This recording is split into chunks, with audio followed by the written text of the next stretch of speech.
Welcome to Tailboard Talk, a fourth shift fitcast. The mission of Tailboard Talk and the fourth shift fitness is to educate and train fire service personnel to increase durability and decrease the potential for injuries and their associated costs. My name is Chris Morella, owner and founder of Fourth Shift Fitness. I'll use my experience as a personal trainer, strength coach, and 15-year veteran of the fire service to deliver tips, tricks, lessons, and information specifically geared towards the health and wellness of firefighters and paramedics. Each episode, you'll leave with immediate deliverables that will improve performance and resilience and keep you in the fight through your career and into retirement. Let's get into it.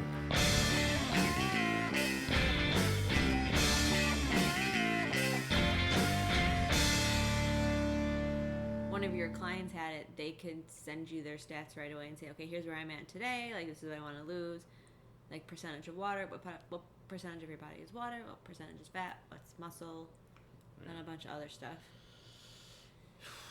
Yeah. It's all the rage on the gram. Well, with the influencers I follow. Probably not in your category. No. Of peeps. Juju Mufu doesn't use one. Well, he probably does, but he's the more expensive one. Well, I don't have Juju Mufu's budget, okay? Here do I got a Chris Morella budget. I don't have a budget. And $70 is already over the budget. Hey everyone, welcome to Tailboard Talk.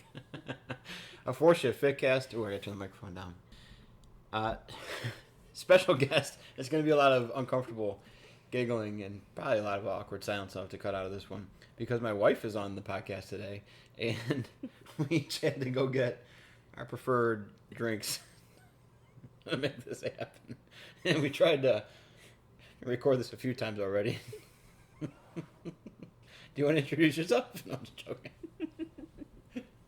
I said I wouldn't do that. Anyways, so we have...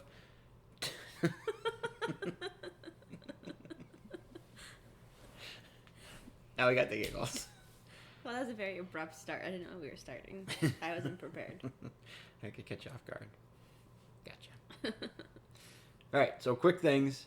I wanted to do an episode about compensation injuries because I got one, or I got not injuries, a few little nagging pains after I did a charity ruck the other day.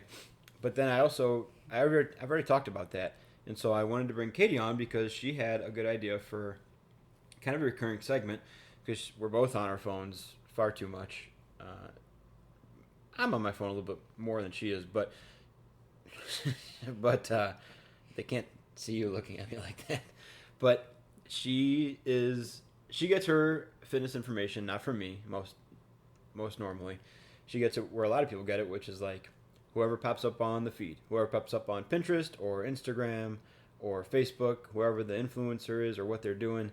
That's kind of where she gets her fitness stuff from, and then she runs it by me kind of before she implements a lot of stuff, sometimes not. But that's also a direct parallel to the fire department. We get our fitness and our nutrition and our wellness information a lot from just whoever the most popular or loudest voice is. So I thought that it'd be a great idea. Once she brought it up, she just wanted to bring up like, hey, here's this kind of trending thing in the social media world, and what do you think of it? Because I'm sure if she's seen it, the likelihood of a lot of people I work with seeing it is pretty high because that whole tough guy firefighter thing is only a view from the outside in. And if you're listening to this and you're a firefighter, you know that we're on Pinterest and TikTok and Instagram as much as anybody is. So we see all the same things. So anyways, let's just get through the compensation injuries thing real quick because it is current and relevant. And it's actually the donation for the FitOps campaign is closing tonight. So it closes Tuesday night. They were doing a Movement for Mental Health campaign where they based their number on 22, the average number of veterans who commit suicide every day. And Nate Palin, who was also on this podcast with Hunter Schur, just a few episodes ago, they talked about imposters. Nate Palin organized a team, and his challenge was 22 miles with a 22-kilogram pack, and it was a ruck. And so the day was the 26th, and on the 26th you complete your ruck. So I had a plan. Didn't have a lot of prep. That's my own fault. Had a plan to break it up into 4, 5, 6 segments. It rained a lot of the morning. I was able to get a couple in. Then I tried to make up basically a 2-for-1 segment. Tried to do about 8 to 10 miles in one crack in the afternoon, and that completely destroyed me. And I was able to barely make it home at the 18-mile mark. So much so that I was texting Katie, and she offered to pick me up several times, but I was far too stubborn, and I ended up having a really gnarly blister on my heel, both heels, but my right heel especially. There was like a quarter-sized blister on my heel, which led to some compensation injuries. So because I was avoiding my right heel, my left ankle was just screaming because I was really hammering down on it. My contact time for my right foot was long, but the stride length was very short because I was afraid of striking my heel out in front. So then I was just hanging and just hammering on my left ankle. Also, I had some right IT band pain, which I think was kind of a parallel injury with the blister. So if I was heel striking too much and flaring up my IT band by over using my hamstrings and kind of inflaming that joint, then my heel gave up before my IT band, and then eventually it all gave out, which made me get off my right side and hang on my left side a lot more, and my left hip, my left ankle, and my left foot paid the price, and they have been sore for about 2 days now. But that's a great example of a compensation injury. When one thing doesn't work, your body's still going to get the job done if it's important enough, but other things are going to pick up the slack. And the example I used a handful of episodes ago was similar.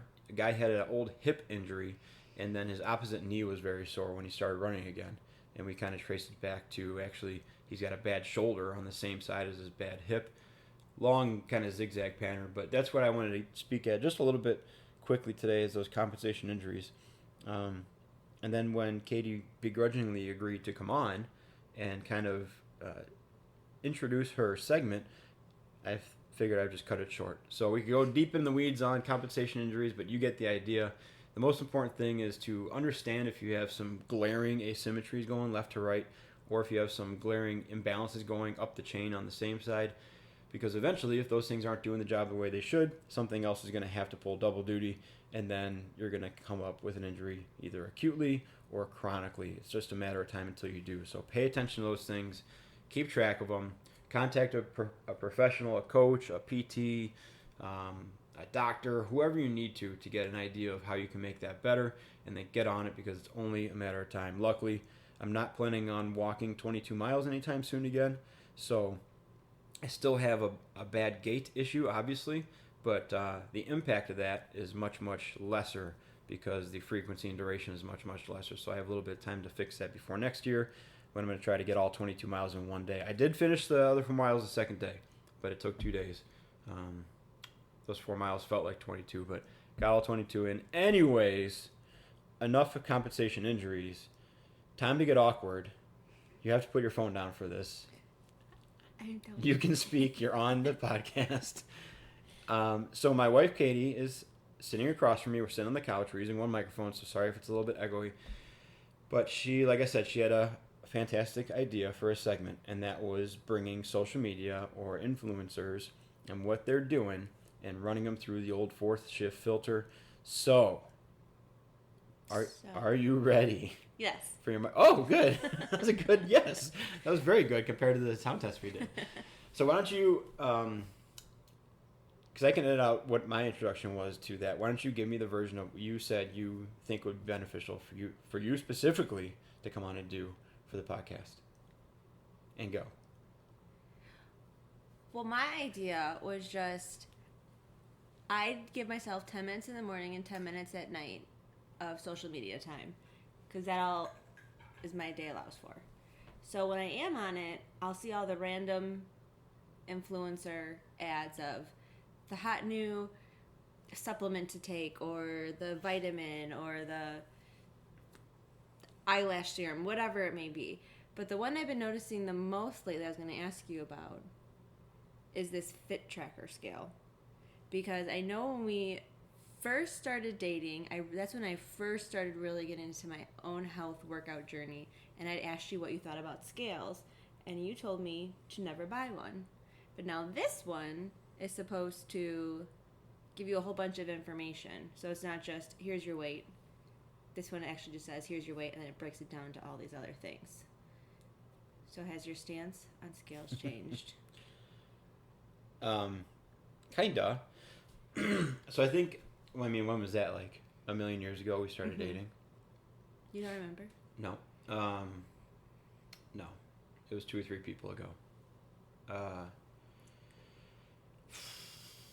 I'm trying to remember what my exact issue with the scale was then. Do you remember what my issue was? Was it just because it was only based on weight and like that's just generally less important than like composition? Yeah, because we started dating like a million years ago, so scales weren't fancy back then. It was just you get on, here's your weight, you weigh XYZ, but no Yeah. other information. So that was probably my original objection to them, was that they were just too narrow and they created this weird relationship with it, and weight's generally not that important compared to composition or ability level. So I, didn't value scales a lot. And then, they got more smart, I guess, right? So I think they're more valuable now, but they're super tricky because there's so much margin for error in them. You have to be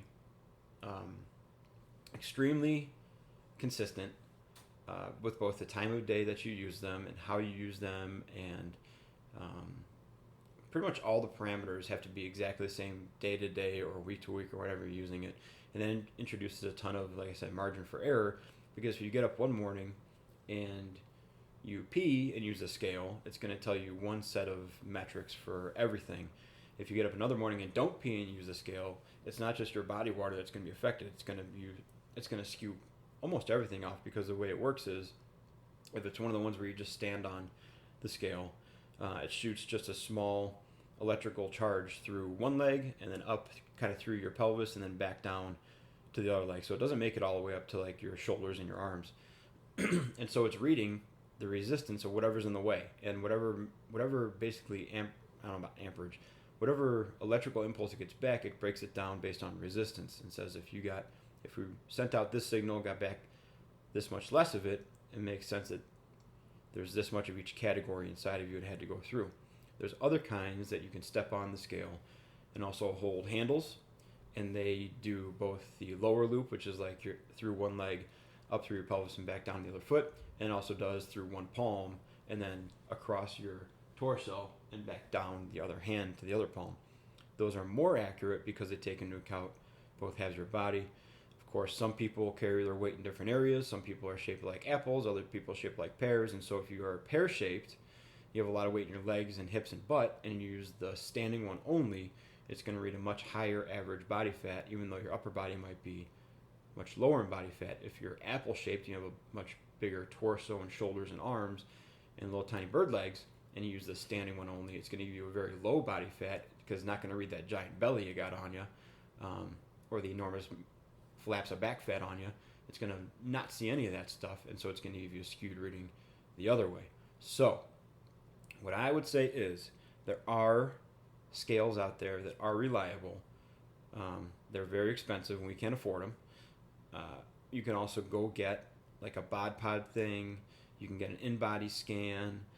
There are ways to measure the important metrics, but I would in general say that a scale that you can buy on Amazon or that an influencer is pushing is probably not the level of accuracy or valuable data that I would use to really dictate my training or my diet or anything like that. It might get you closer in the ballpark, but if you're going to care that much about the data, you want reliable data, and it's difficult to get with like an Amazon purchase of less than $100.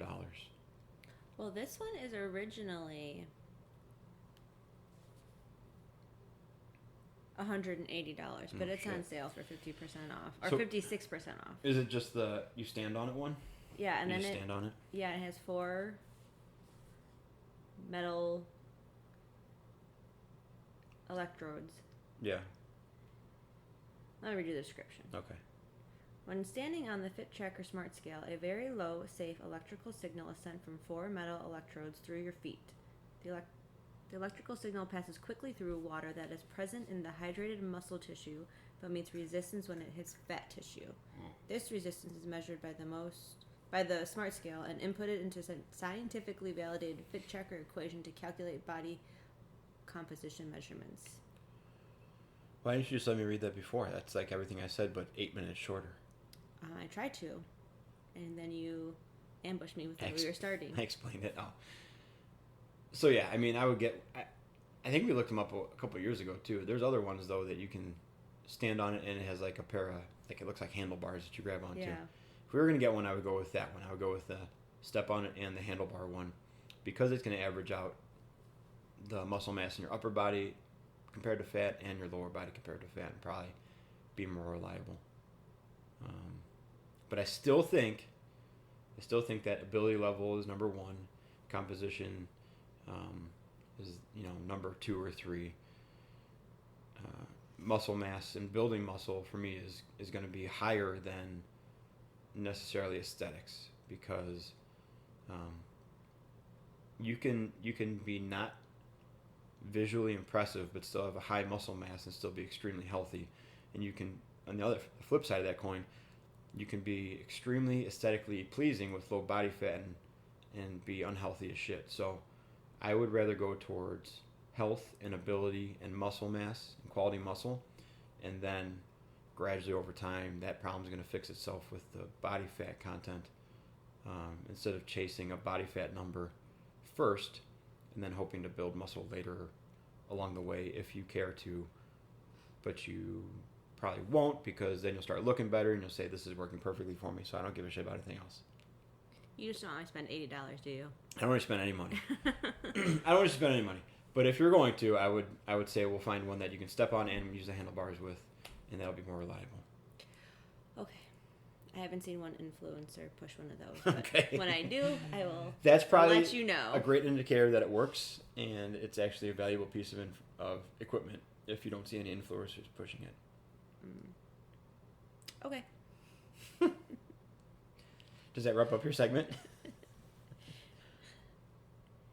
That's the only question I had for you today. Okay. You said this was an intro. It was. I didn't get prepared with multiple questions. That's okay. I'm going to be prepared next time. We're at 17 minutes in. We don't need multiple questions.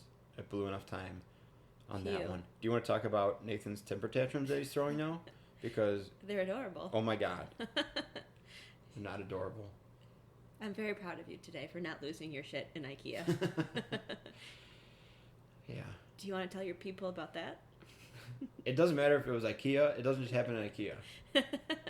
He has no patience, and it drives me crazy when he says something to you. And he says, "I want a snack," and you go, "Okay." And he goes, "Snack, snack, snack," and you say, "Okay, I'm getting it." And you hear him take a breath in to scream his fucking lungs out for like 30 seconds, and he just screams at you, and it's just like, dude, I'm doing the thing you told me to. Like, stop. But he just goes off on a tantrum, and it's a solid 2 minutes of him screaming before anything can get through to him. But do you think that's any different than when you get hungry and then you just get cranky and then everyone's in a bad mood? We're going to test out that theory when I just start taking in giant breaths and screaming at the top of my lungs and throwing myself on the floor of IKEA. We'll see. I guess we'll see. I would actually love to see you do I guess we'll that. see. I think I would prefer me getting cranky and quiet compared to me screaming. I'd pick Nathan. Okay. I'll check back in a few weeks. We're only like the third day of these things happening, so we'll check back in a few I still weeks. pick Nathan. Anyways, you would pick Nathan. All right, guys. That's enough. Okay. I think that went okay. We're not gonna edit any of it out. If the sound sounds good, if the quality sounds good, we're just gonna keep and go with it. So, as always, guys, if you have any questions, don't be hesitant to reach out. 4Shift Fitness on social media at 4ShiftFit or 4ShiftFit@gmail.com. 4Shift Fitness on YouTube. If you have questions that you want to hear Katie ask me, send them there. Otherwise, talk to you guys soon. And thanks for listening, and be a 4Shifter. You want to say bye? Bye.